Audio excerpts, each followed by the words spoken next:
If you've been flying Microsoft Flight Simulator for a while, you probably know this feeling. You've optimized everything, your settings are dialed in and the performance is stable.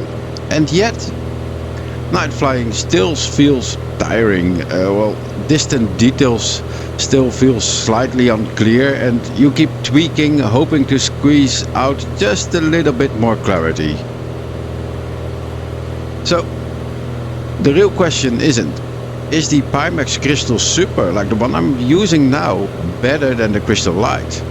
No, the real question is, have you reached the point where just optimizing your settings can't fix it anymore? And when hardware becomes the next variable. So today we're going to talk about the Pimax Crystal Light versus the Pimax Crystal Super. It's not a spec comparison, but more of a decision guide for serious flight sim pilots.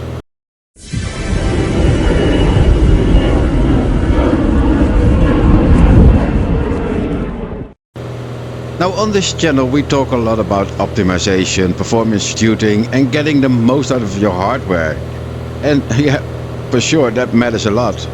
But there's a point many experienced flight sim pilots, especially for VR, eventually reach. At some point you are no longer limited by your settings, but you're limited by the hardware itself.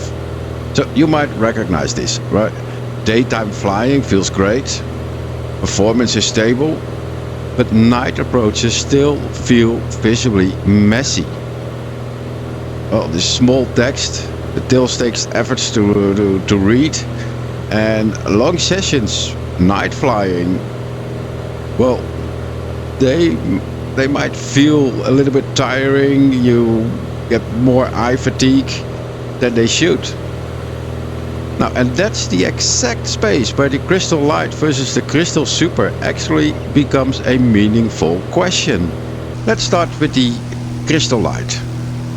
Well, in many ways, the Crystal Light represents a really important threshold in VR.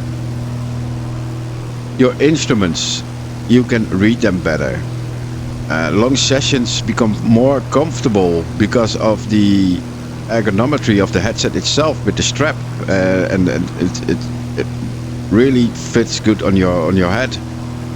And there's no more fighting with your settings anymore. And you really stop feeling like you're constantly compromising.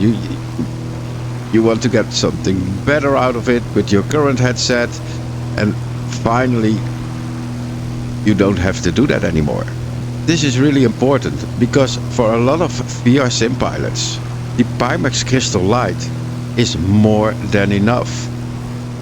With the resolution of 2880 by 2880, 35 pixels per degree, local dimming, man, that's a huge step up from, let's say, a Quest 3. So, if you fly mainly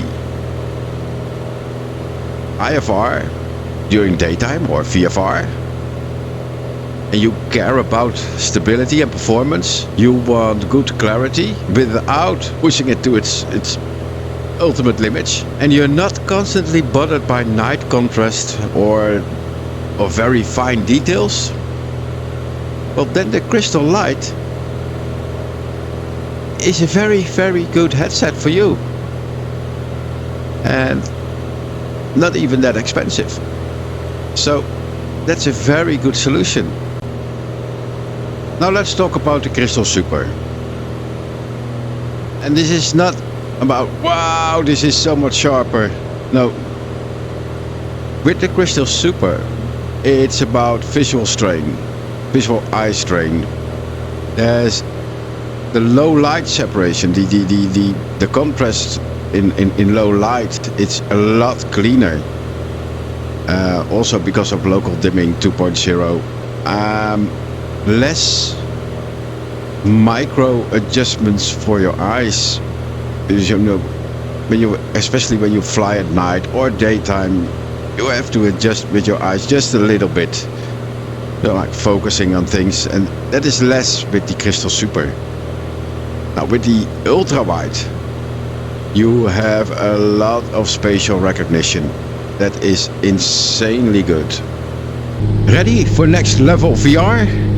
The Pimax Crystal Super brings insane clarity with 3840 by 3840 resolution per eye. And even with the Pimax Crystal Super 57 ppd, it's up to 57 pixels per degree for retina level visuals. That means cockpit couches, distant details and virtual worlds looks crystal clear. Pimax Crystal Super comes with 3 optical engines. We have the normal 50 ppd with 127 degrees field of view. We have the ultra wide with 140 degrees field of view. And the 57 ppd with 102 degrees field of view. With QLED panels, local dimming, automatic IPD and dynamic eye tracking for smooth performance, it's built for hardcore sim racing, flight sims and more. And here's the best part. When you use my promo code Virtusim at checkout, you get 3% off your Pimax Crystal Super. All the links are down below in the description of the video. Feel free to check them out and level up your VR experience. The Pimax Crystal Super comes with 3 optical engines. That is the 50 ppd with 126 degrees field of view horizontal, the 50 ppd ultra wide with 140 degrees field of view horizontal, and the 57 ppd with 102-103 degrees field of view horizontal. Each serving their own purpose. While the normal 50 ppd is a very good all-rounder, the ultra-wide is giving with the 140 degrees field of view just a far better peripheral view, especially in use with combat flight sims, sim racing, or flying in the sim with military jets. Where the 57 ppd gives a much better readability of your instruments and also a better performance than the 2 other optical engines due to the lower FOV, even with a higher pixel density of 57 pixels per degree. So it's all up to you. What do you want? Do you want a basic higher FOV like 126 or even the ultra wide FOV, or just better readability in the cockpit and with all the details? For me personally, I prefer the 57 ppd because of the sharpness and the good readability in the cockpit, but also on lower end machines and maybe even with higher end machines, the 57 ppd with a lower FOV gives a better performance overall than the 2 other optical engines.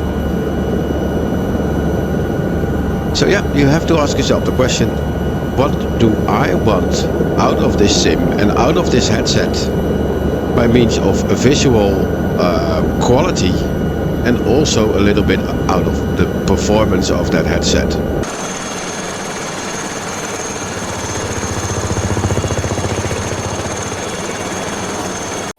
So which of these headsets is the best one for you? Well, let's make this very practical. The Crystal Light probably makes sense if you mostly fly during daytime, IFR, VFR, and you value stability and performance more, and you rarely fly at night or in low light situations. And if you think that your current setup is already, well, quote unquote, good enough. Now the Crystal Super starts to make sense if you frequently fly at night, low light scenes, and if you, with your current headset, you notice that you get some visual fatigue, a lot of eye strain, especially during long sessions. Now, if you care about immersion and wide FOV, then the Super Ultra Wide makes a lot of sense. With the local dimming of the Crystal Super, which is really good, especially in low light scenes, they look so clean. And if that's important for you, then yeah, the Super makes a lot of sense. If you keep tweaking your settings, but never fully satisfied, never getting that sharpness that you want, or the clarity, then the Super also makes a lot of sense. But the most important thing you have to ask yourself, and that's the important message I want to give to you with this video. If you are still trying to solve this with settings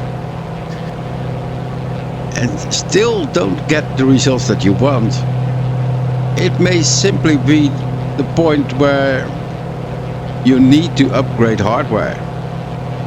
And it's not achievable with settings anymore, but you need another piece of hardware to get to that point that you feel fully satisfied. As the sun is about to set, we're also reaching the end of this video, and hope you find it helpful in your decision making which headset is the best for you. And as you might have noticed, it's not always the most expensive headset that is the best, but it's the headset that fits your way of flying in this sim the most. Alright, hit that subscribe button. We're on our way to 5,000 subscribers, and I see you all in the next video. Bye for now, this was Mike. Check the mic and make sure it sound right, boys.